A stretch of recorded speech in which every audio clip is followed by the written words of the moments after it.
మీరు చాలా ఓపికతో వార్తలు చెప్తున్నారు, అందుకే మీ వార్తల కోసం మేము ఎదురు చూస్తాం. Thank you Chandraiah సతపురి.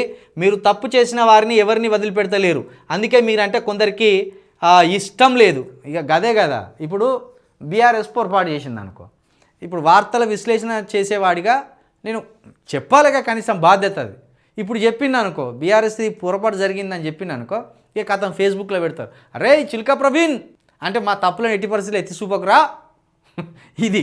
ఇక కాంగ్రెస్ని అన్నాను అనుకో, కాంగ్రెస్ సంబంధించిన వాళ్ళు, బీజేపీని అన్నాను అనుకో, బీజేపీకి సంబంధించిన వాళ్ళు. నేను బీజేపీతోటి ఏమన్నా నాకు వ్యక్తిగత పగ, కాంగ్రెస్ తోటి నాకు ఏమైనా వ్యక్తిగత పగ, బీఆర్ఎస్ తోటి నాకు ఏమైనా వ్యక్తిగత పగ? వాళ్ళు చేస్తున్న పొరపాట్లను ఇట్లా చేయకండి, జర సర్దుకోండి అని చెప్తాను మనం.